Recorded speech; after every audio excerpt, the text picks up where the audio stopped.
Welcome to the Intentionists podcast, where we explore the interplay between intuition, spiritual health, and everything in between. I'm your host, Aimee Schreiber. And I'm Hillary Zwallen. Our intention is to create a dialogue that inspires you to consciously forge your path with curiosity and compassion for life and its mysteries.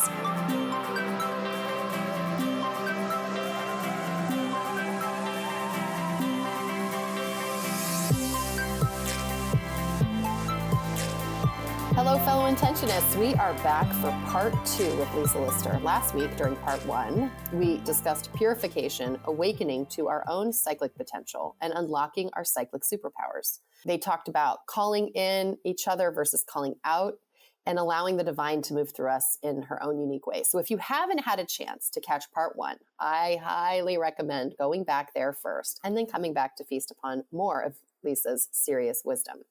Today, she and Aimee talk the courage to share taboo topics openly, breaking the pattern of fear, reconnecting with our womb space, grounded, healthy sexuality, what a concept, womb breathing, exploring the mirror of earth and our bodies, and just basically all the most important things. Finally, they discuss the wheel of the year and how men fit into all of this.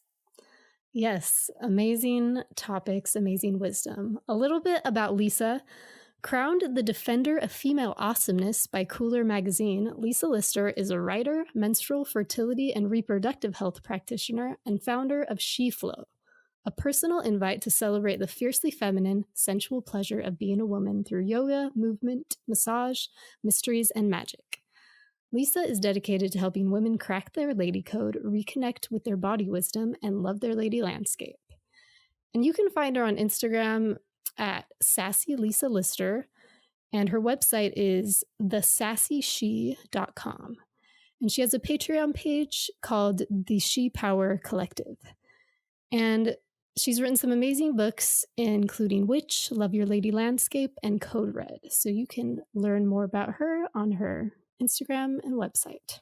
And to that end, before you guys go right to the interviews, I just finished her 1 month or her 28-day cycle writing program called She Is Lit, which was really amazing, just even for for honing and refining my creative process. So I highly recommend for any of you that are trying to birth any new projects to just check out her website and see if there's anything that she offers that would speak to you. But I'm so excited to hear about what you guys talked about today, because this will be new to me. So yay. Yes, we would love to hear your feedback about these wonderful ideas and any new ideas that you have around this space and reconnecting to your wisdom and your bodies. And we hope you enjoy the episode. Yeah, so reach out on Facebook, comment on our Facebook page, Instagram page, or send us an email at intentionist@gmail.com. We would love to hear what you have to say. Aimee, I can't wait to hear it.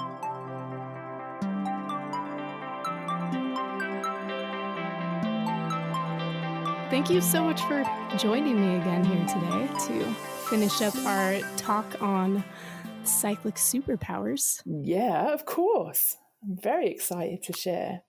So with this process of getting comfortable sharing the messiness of your own feminine experience, can you tell me about getting comfortable with sharing all of this so openly? That takes a lot of bravery in a system that has been designed to, like you said, contain it and pretend like it's not even there for the most part. Have you gotten pushback or shaming around that at all? Yeah. Yeah. And, I say this quite often, it's not something I would have chosen to sign up for. It's not what I thought about when I was doing careers advice in school, when people were asking me what I wanted to do in the world. But it's, and anyone who knows, who is truly led by their passion and a greater force. And for me, it's a she-led force that became much stronger and potent in my body. I've always been a witch, a woman who remembers what my nan used to call the old ways. I'm from a gypsy traveller lineage. So that's very much a part of who we were. But it wasn't until my mama left her body that it became super clear to me. It was, it was a an activation or an awakening of sorts, that, I'm here to, what's it about if it's not about showing up in all of my messy glory and speaking about the things that others have deemed unspeakable. And so I've got no choice. And anybody that does this work will know there isn't a choice. There are much nicer ways to do it, of course. You can talk about the light, you can talk about angels, you can talk about all the unicorns and fluffy ways in which we can do the lovely things. And that's important in its own beautiful way. But unless we are willing to, unless people are willing to share how messy it is, we can't break down these barriers. We can't break down these structures and old beliefs and systems and paradigms if we're still, acting within them. And they are, and it is acting, So if we can show up in a way that's really truthful and speak about these things, and like it definitely is, it's definitely easier when you haven't got parents. And I know that sounds like the weirdest thing, but no, I think that's true. But for me, it was like they died within a few weeks of each other, and it was almost like they had come here for me to, and I was writing before, I was sharing lots of work before, but it was much more around body consciousness and body image, but it just became so much deeper. Like, what is it you're actually here to do? Like, stop scratching the surface. Stop messing around, Lisa. Like, what's your job? And my mama is way more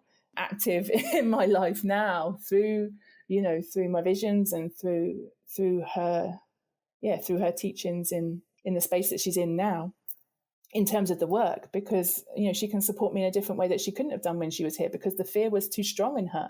There was so much fear in her. And I'm like, I have to break this. I have to break this pattern. I have to break this fear pattern. It has to end with me.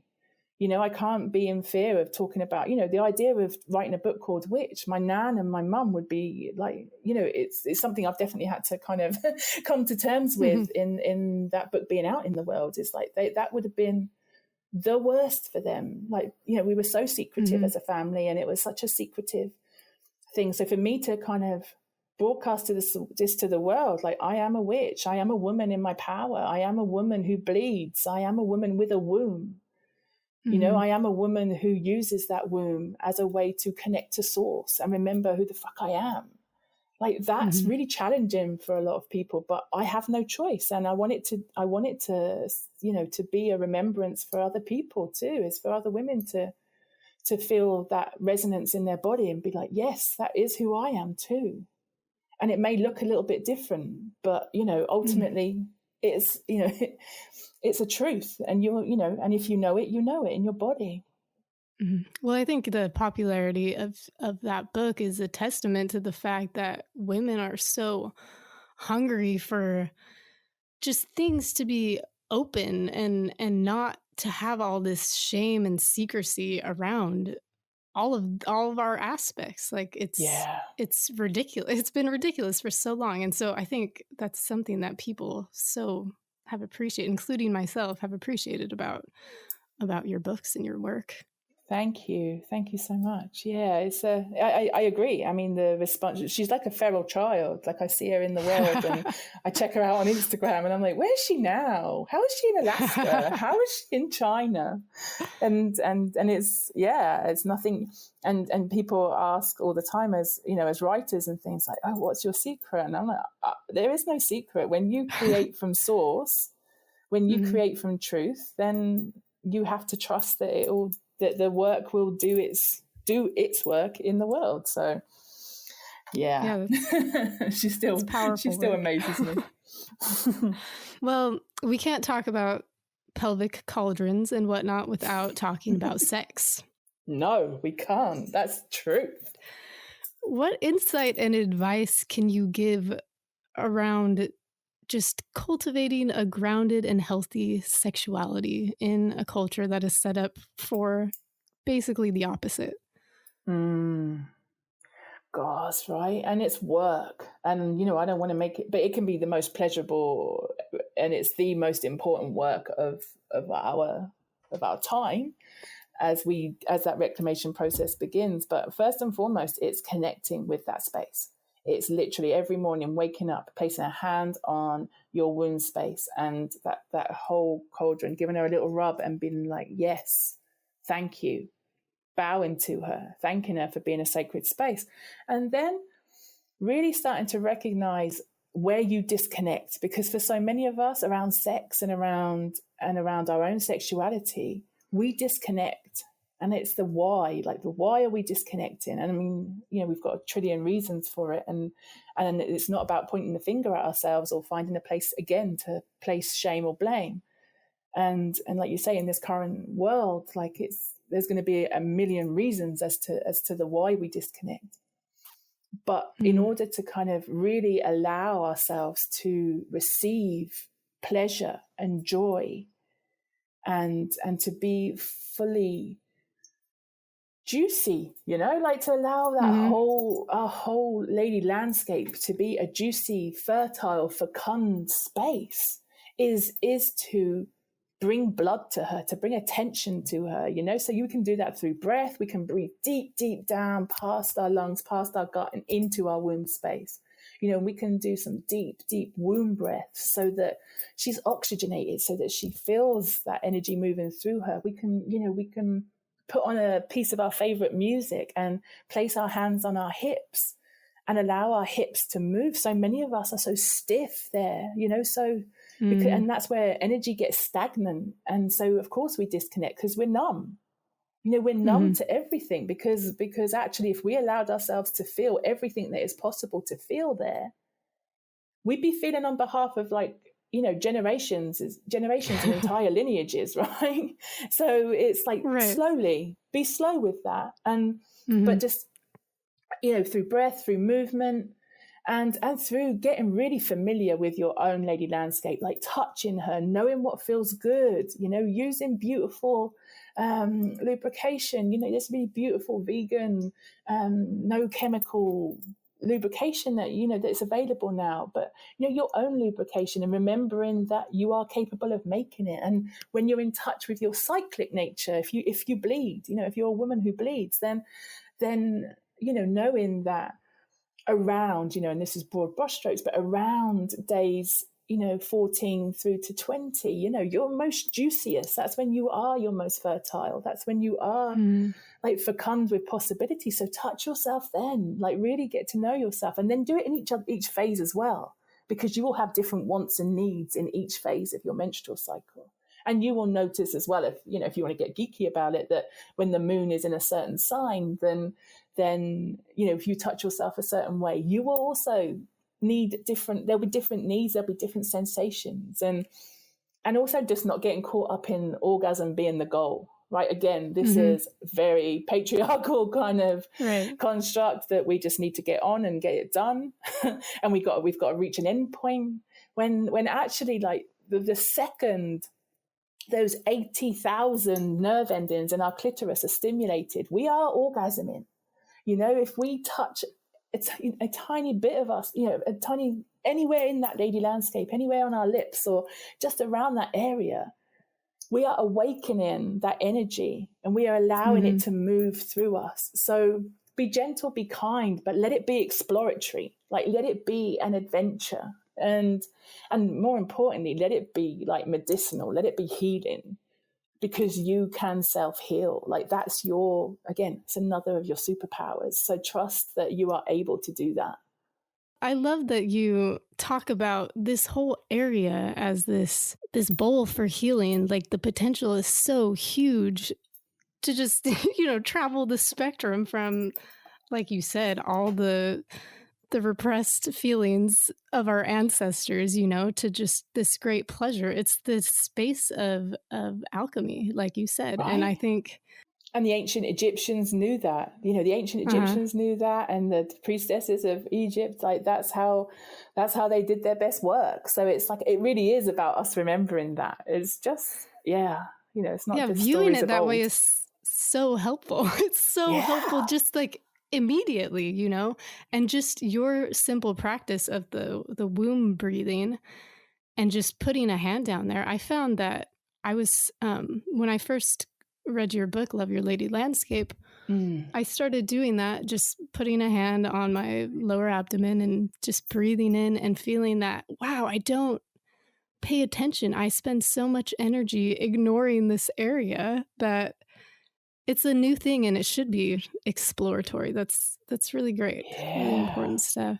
Yeah, I think it's and recognizing it as, you know, as a terrain, as a landscape. Mm-hmm. You know, I got a lot of pushback on calling it a lady landscape, you know, because of various different reasons. But ultimately, it is a reflection of Mama Earth. So, you know, when we see the destruction and pain that Mama Earth feels, that's what so many of us are experiencing in our womb space. You know, that's why so many of, like, you know, statistics for kind of womb dis-ease and health disorders are, you know, are at their highest, is because, you know, we're a reflection of that landscape. So, you know, when people are causing pain and destruction to Mama Earth, we're experiencing that in our womb spaces too.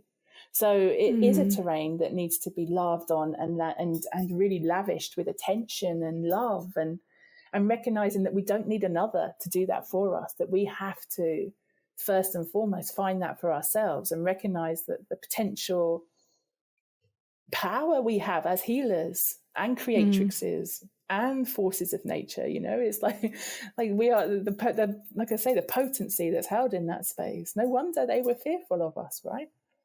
And still continue to be so fearful of the womb space. Right.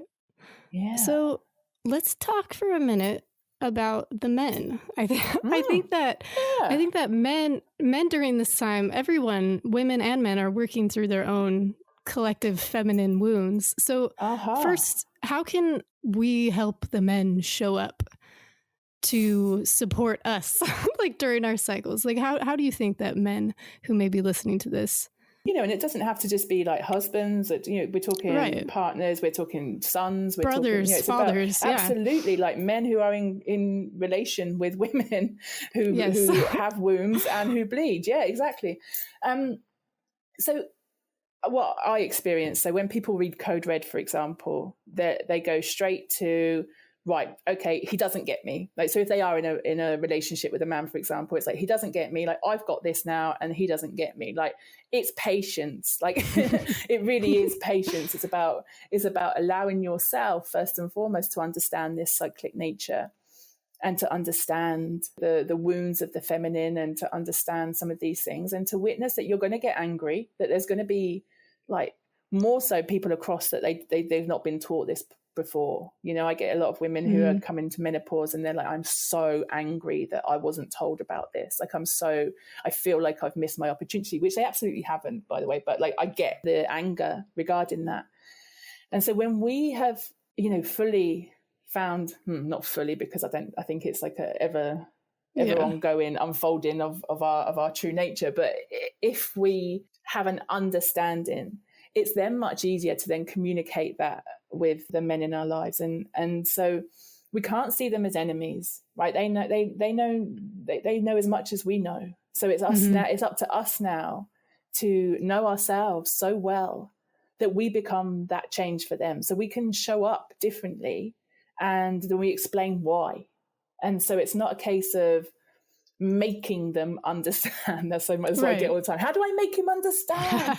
And it's like I get it, but it's not a case of doing that. It's a case of showing up in terms of your own wants and needs, which you have now hopefully, and as you continue to discover your cyclic nature and your wounds and how you heal, how then, you know, you show up in a different way because you ask for what you need, and you have a total respect and honor for your body.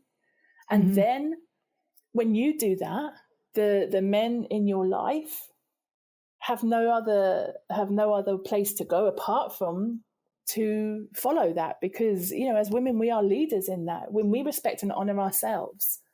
And I think this is like a massive part of this kind of change making, that it's our work to do, is stop pointing the finger outside of everyone else. And, you know, I talk about patriarchy in all the books, but at some point, like, I can't, you know, it's up to me now. Like, I now know the structures are in place. Are they fair? Absolutely not.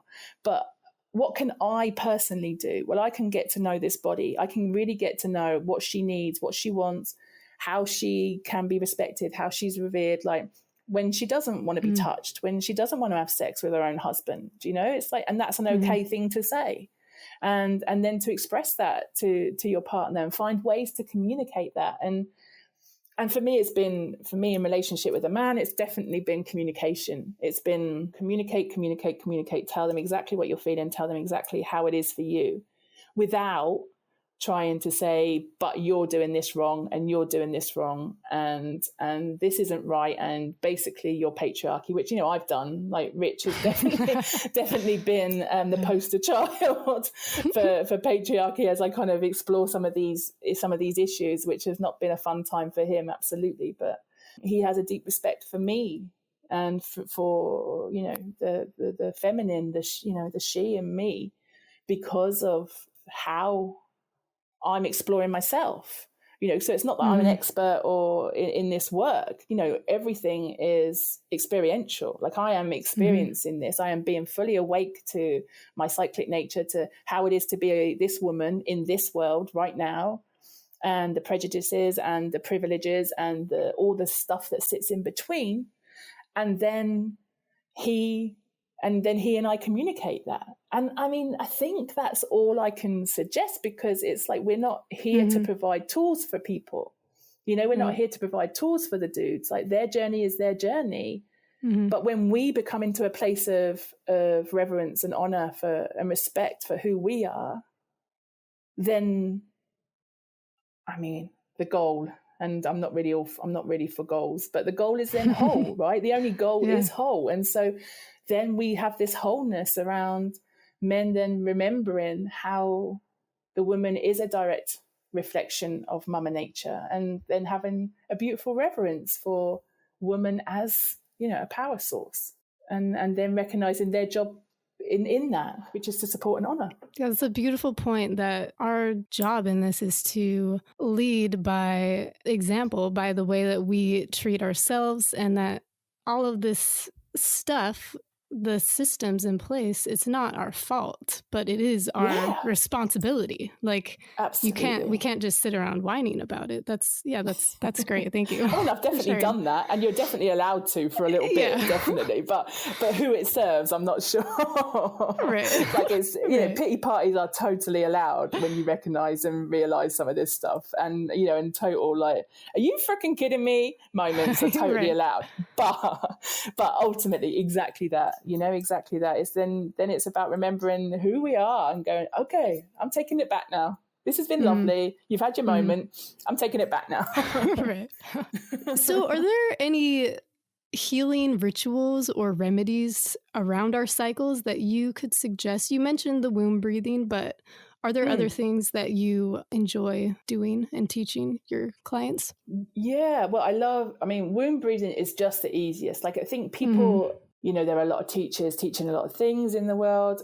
And as women, we know ourselves. And my biggest thing in the world right now is just asking women to trust themselves, because our gut is so powerful. So, and, you know, our gut, our womb, you know, all of that's down there space, you know, and I say that totally tongue in cheek, you know, but like, you know, down there space is our navigation system. So if we trust ourselves, then, you know, the need for a self-help book is no longer necessary, right? So for me, it's like everything sounds so simple. When I share this with women, they're like, "Yeah, but Lisa, let's get to the nitty-gritty. Let's get to the tough bits." And I'm like, "There's nothing tough about it. The tough bit is constantly bloody reminding yourself in a world that wants you to forget. That's all. Like, that's the toughest work, is every day having to remember your power in a world where that power is constantly being taken from you. So the rituals and the practices are so simple. For me, you can get as complex as you want, but like, trust in your body and knowing what she needs. So that's why I have, you know, my biggest ritual is charting. And if women bleed, then I recommend that you chart your cycle. Start on day 1, and which is the first day when you fully bleed. And then just see the patterns that unfold. They become your unique patterns, your unique rhythms. And then, like I said previously, you know, you can get really geeky about where the moon is at certain times when you feel certain things. And then you become your own oracle. You know, you become your own divinatory system who is able to know at any given moment who she is. And so when you know that, okay, I need to breathe because this world is a little bit crazy today. And so I feel myself disconnecting from my body, and I need to come back into my body. And so you start by coming into your heart, then you come into your gut, and then you come into your womb with simple breaths that come down, you know, just in through the nose and out through the mouth, but like noisily and audibly. Again, we're told not to, we're told to be quiet and to be seen and not heard. So we have to practice using our voices, and whether that's chanting. I mean, I find that a really beautiful way to come into my body too, any form of singing or repetition of chants or mantras or anything that feels good for you. But breath all the way down to the womb and then out noisily and audibly really is like the key for me. And movement. And, I teach She Flow Yoga, which is it's more of a movement practice. I use the word yoga so people have something to kind of grab hold of, but ultimately it's a movement practice, because I was taught yoga and, blessed that I had great teachers, but ultimately this body, I come in a size, 18 body with curves, with bum and hips and boobs. And I'm also a cyclic woman. And so all of those things combined mean that the yoga that, currently being taught really doesn't kind of support a female form. And so, telling me to tuck my tailbone under is not the thing for a woman who has a tilted pelvic bowl, for example. So it's knowing who you are as a woman and then creating movement and trust in the movement in each phase of your cycle to really awaken your body to her potency. So you kind of, ovulation, you might want to do big expressive moves and just allow your body to do that. You can, you don't need me to teach you that. You just put a song on the radio and how old am I? You can just you can pick a tune that feels like that it represents that part of your cycle. And then when you're menstruating, it might be that you just want to come in and you want to be nearer the ground. And so you just might want to roll, kind of curl up on a rug and sit in silence and just receive. And that's such a beautiful practice too. Again, rest in the receptivity space of our cycle, that second half of our cycle, really represents a part of us as women that are not supported in the world. Is that part of us isn't supported. It isn't encouraged for us to rest and rejuvenate and to replenish.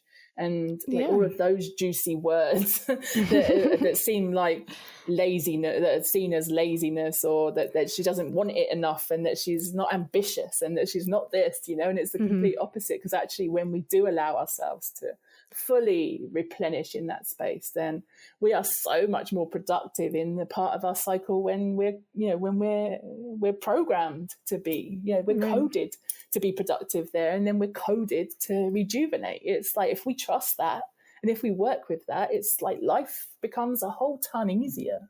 Right. Yeah, we're trained to view the rest, the second half of the cycle, as a luxury. Like all these are luxury items that maybe someone can relax, but not me, instead of a necessity, the necessity that it is.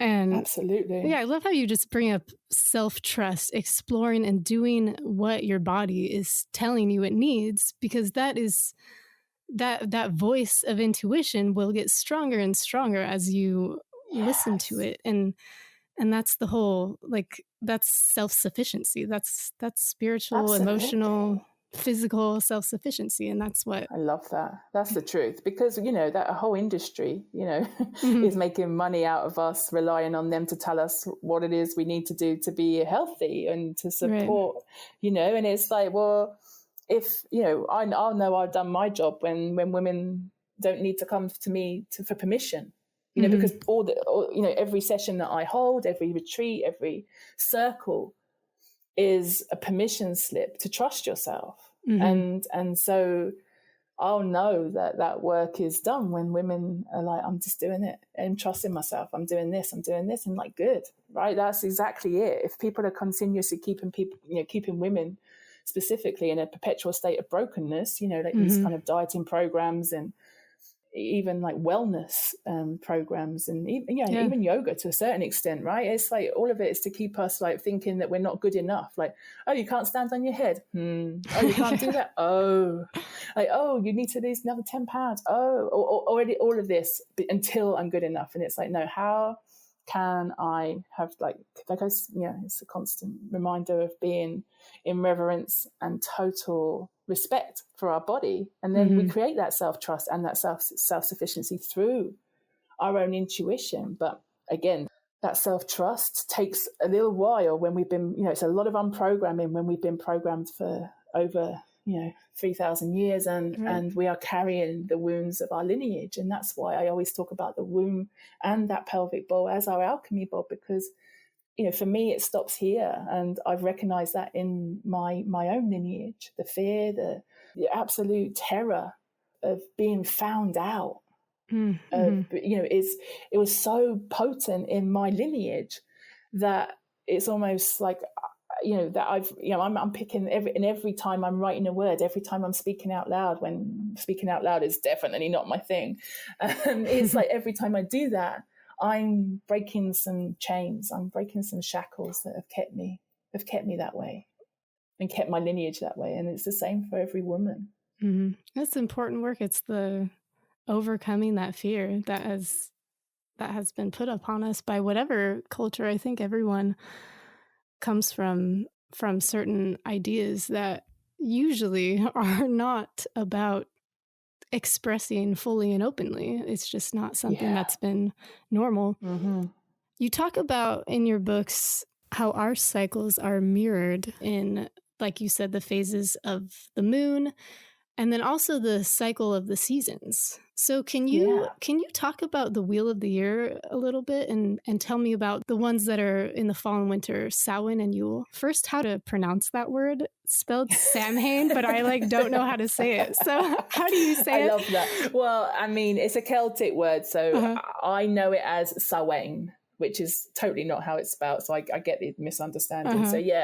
So Samhain and Yule. Yeah, so these parts of the wheel would be represented in our menstrual cycle as the space between pre-menstruation, and Yule would be like slap bang in the middle of when you're bleeding.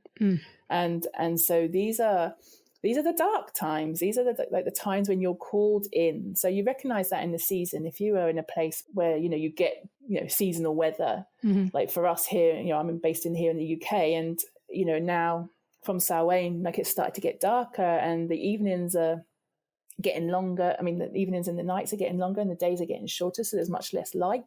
And that's what happens in our menstrual cycle. We're coming further and further into our stuff. In that premenstrual stage, we're just literally everything about the world. We just want to disconnect from the world. We want to come into our bodies. If we're really in touch with that part of our cycle, you feel that pull.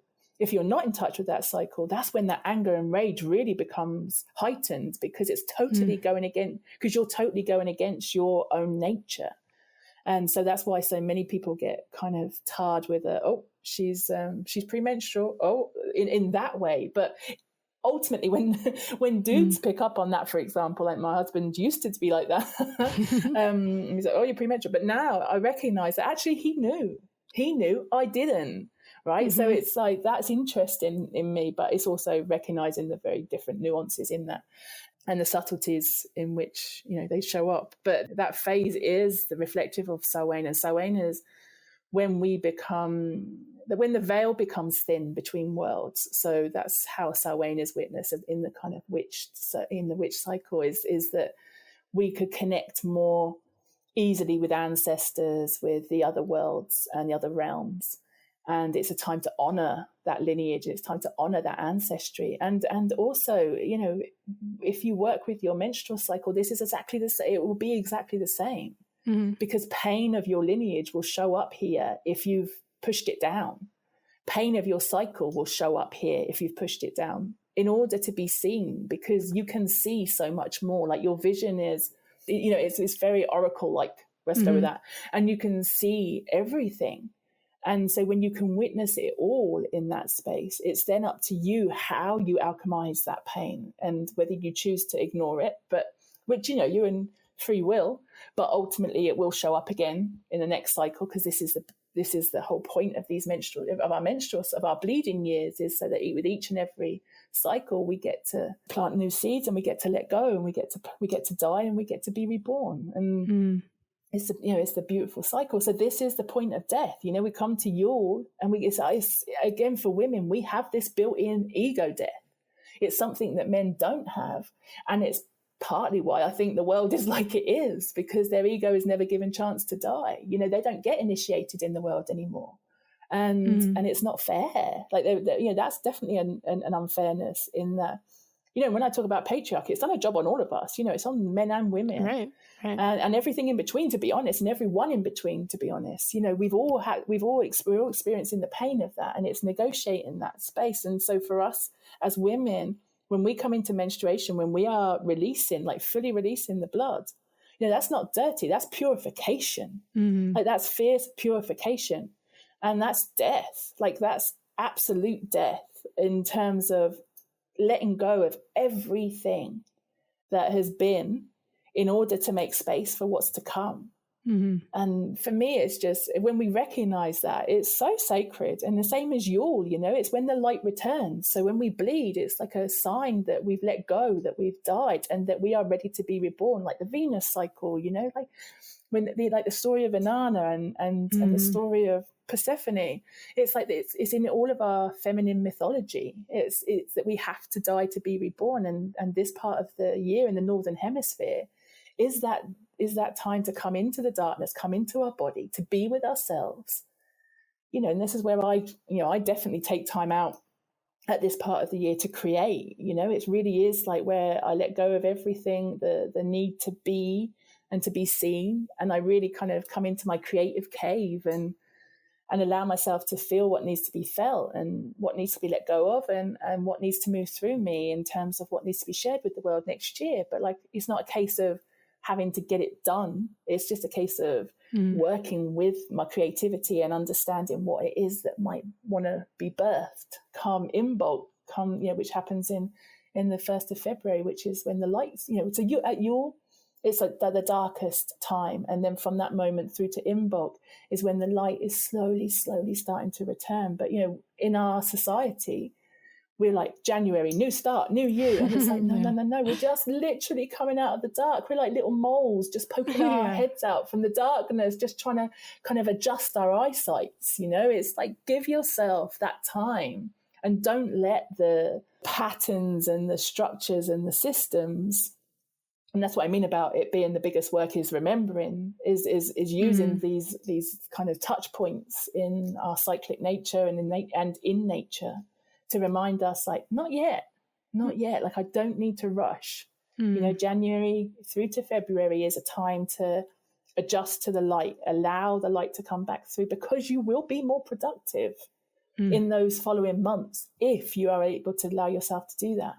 That's such great advice, because this time of year we're moving into just this, it's like the frenzy time when it really should you're be. So right. It should be like the restful going in, reflect, you know, secluding yourself in your cave, but it's totally the opposite. And then, that's a really important thing to remember. Thank you so much for sharing all your amazing wisdom with us, Lisa. Oh my goodness, thanks for asking me. It's been amazing. Thank you. Yeah, it's beautiful work. And why don't you tell our listeners before we sign off how they can find you online and where you live digitally? So I spend most of my time, if I'm on social media, which is very, you know, hit and miss at the moment, I'll be honest, but I'm on Instagram as @SassyLisaLister. My website is www.thesassyshe.com. And I also have a Patreon site, which is called the She Power Collective, which I'm just loving because it's an opportunity to create in real time and share with people. So it's like I'm just trying out ideas. I'm playing with medicine, and I'm just and we're in it together. It feels nice. Like we're just exploring and getting messy without everyone being all judgy about about what we should be doing and how we should be navigating the experience of being a woman in these kind of interesting times. So yeah, they're the 3 key places. And you tell us a little bit about some of the other things you offer. Like you do coaching work with people, or I do, yeah. I do one-to-one sessions, and again, because of the winter phase, I kind of take some time off at winter and then start that again in bulk, and so I honor, because we have to honor ourselves as creatives too. So I do one-to-one sessions, which are she sessions, and they're really just an opportunity for us to meet heart to heart and explore what it is in that moment that you're experiencing. This year I've spent doing She is Lit, which has been helping women to find their voice to kind of create revolutions and revelations, really, with their writing and with their creativity and with their voice. And so that's been incredible. And so I'm going to be carrying that through to the next year, because it's just been, for me, it just feels like it's going to expand and grow. That feels incredible. And so, yeah, I really create with her. So people always ask me, are you going to do this again? Are you going to do this course again? So if you just sign up to my newsletter on my website, you'll just get an idea of what it is that I create and when I create it. And if you're called, then I would love for you to come join me. And I do in-person retreats. And so I'll be in Europe and in America next in 2019 too. I'm really looking forward to the kind of in-person stuff, because that's when we can just do the really good work, when we can gather in circle as women and do the good work. Amazing. Well, thank you so much. Yes, check out all of Lisa's sites, and I can speak to her books. They're really amazing, and I've heard amazing things about the She is Lit. So yes, thank you so much, Lisa, again, for sharing. Thank you. Thank you so much. Before we part, we'd like to say thanks for listening, and we hope you'll connect with us on Instagram, Facebook, and YouTube. We would love to hear from you and appreciate all feedback, shares, and likes. To learn more and subscribe to our newsletter, visit Intentionists.com. And no matter where you are or what you're creating, we send you love and invite you to breathe and begin. See you next week.